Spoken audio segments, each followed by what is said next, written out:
Bonjour à toutes et à tous et bienvenue sur cette chaîne. Si c'est votre première fois ici, je suis Zachary Souga et ici on parle de l'intelligence artificielle en fait, comment faire pour devenir un ingénieur en IA. Donc je vous montre simplement mon parcours. Donc pour le moment ce qu'on fait on est en train d'étudier le langage de programmation Python et après on verra Git, les structures de données, le langage SQL pour les bases de données, les mathématiques. On verra comment préparer et visualiser les données. Donc la préparation se fera avec Panda et NumPy et la visualisation avec Matplotlib.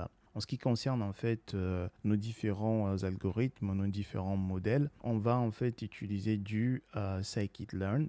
Et pour du deep learning, on utilisera plus PyTorch et moins TensorFlow. Et après, pour que vous puissiez en fait, les utilisateurs puissent interagir avec nos modèles, on va étudier un de ces frameworks, que ce soit Streamlit, Flask ou Django. Et ensuite, on va étudier Docker qui va nous permettre de packager tout ça. Et après, on va créer un profil sur LinkedIn et postuler. Très bien. Donc, dans une précédente vidéo, nous avons vu nous avons vu comment fonctionnait un terminal. On a étudié des commandes Linux. Et aujourd'hui, en fait, on va installer VS Code, Visual Studio Code. Ok, donc pour cela, vous allez dans votre navigateur, vous tapez Visual Studio Code et vous cliquez sur Download. Une fois que c'est fait, je suis sur Windows. Si vous êtes sous Mac, vous cliquerez ici. Moi, je suis sur Windows, donc je clique ici pour télécharger. Voilà, téléchargement est en cours. Donc, hop. Alors, une fois que le téléchargement est terminé, vous allez double-cliquer ici. Et à partir de là, vous aurez cette fenêtre-là. Et vous allez cocher ici. Je comprends et accepte les thèmes du contrat de licence. Suivant. Suivant. Suivant. Moi, non, je ne vais pas le créer. En fait, vous vous rassurez que ces deux-là sont cochés. Suivant. Installer. C'est assez rapide, hein, l'installation. Donc, on va attendre un tout petit peu. Voilà, fin de l'installation. On clique sur terminer. Et du coup, qu'est-ce qui va se passer? Alors, je l'avais déjà installé et je l'ai désinstallé pour vous montrer. Bon, bref. Alors, qu'est-ce qu'on va voir? C'est pas bien grave. Donc, vous viendrez ici sur démarrer et normalement, vous aurez dans récemment ajouté, vous aurez VS Code. Donc, vous allez cliquer ici et du coup, en fait, il va se lancer comme ça. Donc, comme moi, je l'avais déjà installé précédemment, c'est pour cela qu'il s'est lancé avec pas mal de lignes de code. Très bien. Alors, je vais quand même vous montrer. Je vais le fermer. Hop. Et je viens là. Hop. Je clique là. Voilà. Il s'ouvre là. Et pour créer, en fait, un script, on va faire File, New File. Et du coup, vous lui donnerez le nom que vous voulez. Par exemple, test.py. Je fais Create File. Voilà. Il est là. Donc, pour le moment, je vais grandir ça comme ça. Non, je vais plutôt fermer. Voilà. Voilà. Très bien. Donc, par la suite, ce que vous allez faire, c'est que vous allez télécharger des extensions. Étant donné qu'en fait, lorsque vous ouvrez VS Code ici, si vous tapez en fait si vous faites ça, print, je sais pas moi, hello, et si vous cliquez ici, en fait, vous n'aurez rien ici, en bas. Pourquoi? Parce qu'en fait, il vous faut installer quelques extensions. Lesquelles? Donc, pour installer des extensions, vous allez cliquer ici. Voilà. Et vous allez par la suite taper Python extend, comme ça. Et vous allez cliquer ici. Pack. Très bien. Je l'avais déjà installé, mais sauf que comme je vous l'ai dit, j'ai désinstallé histoire de vous montrer ce que j'avais fait précédemment. Une fois que vous êtes là, donc vous avez tapé donc Python X, vous avez cliqué sur Python Extension Pack, vous allez cliquer par la suite ici, Install, pour l'installer. Alors, dedans, avant de l'installer, vous avez différents en fait extensions, que ce soit du docstring. Je vais vous montrer en fait rapidement comment ça marche. Vous avez non, c'est pas celui-là, pardon, c'est plutôt celui-là. Vous allez cliquer ici. C'est Python Development Extension Pack. Donc ici, alors moi je l'avais déjà installé. Du coup, ça ne me donne pas en fait la possibilité. J'ai pas le bouton install. Supposons que c'était celui-là. Vous aurez, comme c'est votre première fois, vous aurez ce bouton-là, install. Étant donné que moi je l'avais déjà installé, je n'ai pas le bouton install. Donc ici dedans, vous avez pas mal d'extensions, pardon. Très bien. Donc une fois que vous avez cliqué sur install, ça va prendre, je dirais 2 à 3 minutes pour installer. Une fois que c'est terminé, donc, alors je vais vous le montrer, je sais pas moi comment ça marche. Je sais pas, je peux prendre quoi comme extension. Donc supposons que je veux, juste pour vous montrer, supposons que je veux installer ce package là, Docker. Vous voyez, là, je ne l'ai pas encore installé. Je clique dessus. Voilà. Et du coup, une fois que c'est installé, vous aurez ces deux boutons là. Très bien. Alors, premièrement, peut-être que l'affichage de votre VS Code n'est pas comme le mien. Comment est-ce que j'ai fait pour avoir ce thème-là? Vous venez ici. Vous allez dans thème. Donc, avant, j'ai oublié. Avant, vous allez venir ici et vous allez taper Atom, comme ça. Et vous allez cliquer ici sur Atom One Pack Theme. Alors, en fait, il va vous permettre d'installer des thèmes. Donc, vous voyez, je l'ai déjà fait, donc je n'ai pas le bouton Install. Vous allez cliquer sur Install. Une fois que c'est fait, donc, vous viendrez ici, par la suite ici, et par la suite ici. Et regardez, ici, en fait, vous avez les différents thèmes. Donc, avec les touches, je vais me balader. Vous voyez, ça change. Je suis dans Red. Là, je suis là maintenant. Précédemment, j'étais ici, dans Red. Voilà, et vous choisirez le thème qui vous plaît en fait. Voilà, donc moi je choisis celui-là, je clique dessus, voilà pourquoi c'est comme ça. Très bien. Donc une fois que vous avez donc installé vos extensions, vous allez donc cliquer ici pour fermer. Voilà, on est dans le fichier test, on est là-dedans. Précédemment, j'avais créé ce fichier-là. Donc là, je vais cliquer ici pour être dans test. Et alors, je vais vous montrer quelque chose. Ici, alors, regardez. Si je fais ceci, vous avez le petit point qui est là, blanc là, qui vous dit en fait que vous n'avez pas sauvegardé, vous avez amendé votre fichier et vous n'avez pas sauvegardé les lignes de code que vous avez écrites. Donc si je fais CTRL S, vous voyez, il a disparu le petit point.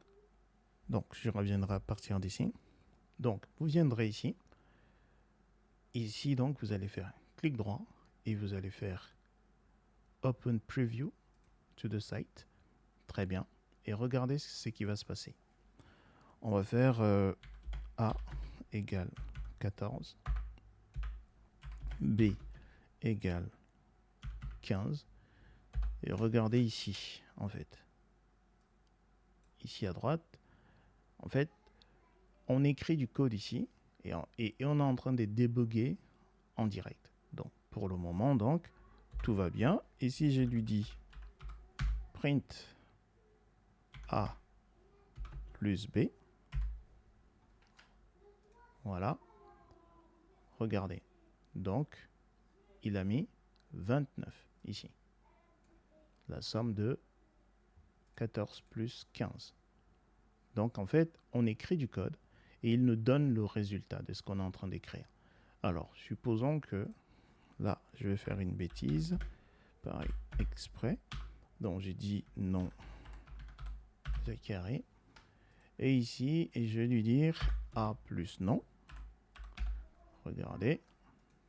Hop. Ici, il nous dit qu'il y a un souci. Le souci, c'est lequel? On essaye de faire l'addition entre une chaîne de caractères et un entier. Donc, c'est ça le problème ici. Très bien. Donc, vous voyez, il faut nos lignes de code là ne sont pas sauvegardées.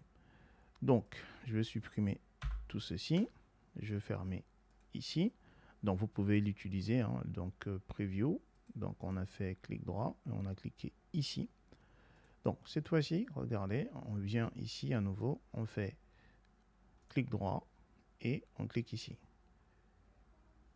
Eval Python in real time. Je clique là. Alors, regardez.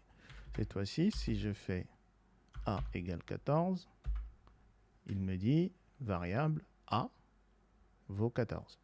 Et je lui dis B vaut 15. Voilà. Et si je lui dis print A plus B, bah, ici, j'ai le résultat. Et si je fais la même bêtise que j'ai réalisée précédemment, Paul, et j'essaye de concaténer donc un entier, une chaîne de caractères, bah également, il me dit qu'il y a un souci. Ligne 5. Ligne 5, effectivement, il y a un souci. Et donc, il me donne le lien pour aller voir en fait sur la toile comment résoudre ce problème-là. Donc, je peux cliquer ici. Je clique dessus. Voilà. Et on est là. Donc, je peux regarder, aller chercher c'est quoi le problème et essayer de le résoudre. Étant donné que nous, on sait que bah, c'est ça le problème. Voilà. Vous voyez, ça a disparu. Très bien.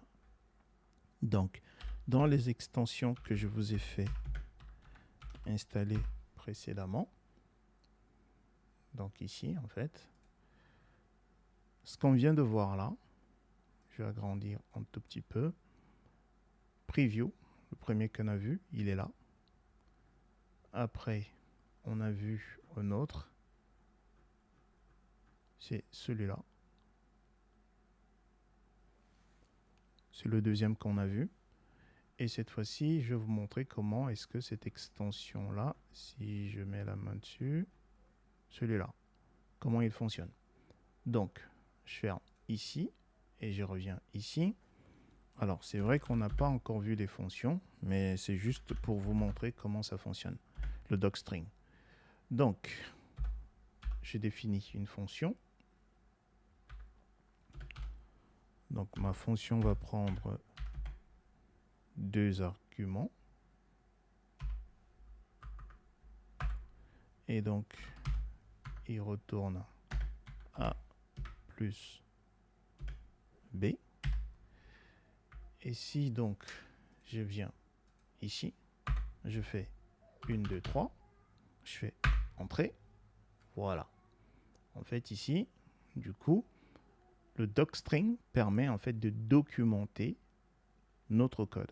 Ici, je vais documenter ma fonction. Donc, je ne sais pas moi, je peux dire ceci est une fonction qui additionne deux entiers. Deux entiers. Voilà. Et je vais dire ici, bah, du coup, ça c'est le type c'est int. Pareil ici. Le type c'est int également. Et il retourne quoi? Returns. Bah, je vais dire, il retourne un entier et vous donnez la description en fait que vous voulez. Donc, je sais pas moi, vous allez dire la variable A et un entier. On le sait déjà. Enfin, voilà, vous faites une description de votre variable, etc., etc. Voilà à quoi nous sert docstring pour documenter notre code. Donc, voilà ce que je voulais vous présenter dans cette vidéo. Donc, si vous voulez utiliser Visual Studio Code, voilà comment est-ce que vous pouvez installer des extensions. Donc ici, en fait, si vous revenez là, dans votre pack, alors, j'ai pas tout fait hein, parce que c'est assez long. Ici, vous pouvez en fait lire à quoi sert cette extension-là. Voilà, par exemple. Donc, si je prends par exemple mon docstring là, vous voyez par exemple ici, il vous fait une démonstration de comment ça fonctionne. Voilà. Et vous pouvez lire en fait rapidement le fonctionnement de cette extension. Donc, pour nous, dans cette vidéo, on a vu Preview, on a vu quoi d'autre? On a vu lui. Et après, on a vu Docstring. Voilà, il y a pas mal d'extensions, donc il faut les lire. Ok, voici ce que je voulais partager avec vous dans cette vidéo. Comme d'habitude, hein, vous me laisser vous me laissez des commentaires. Si vous avez des questions, vous me les posez dans la section commentaires. Je vais y répondre. Vous cliquez, vous laissez un petit pouce bleu pour me motiver. Et dans la prochaine vidéo, on va installer PyCharm. Peace.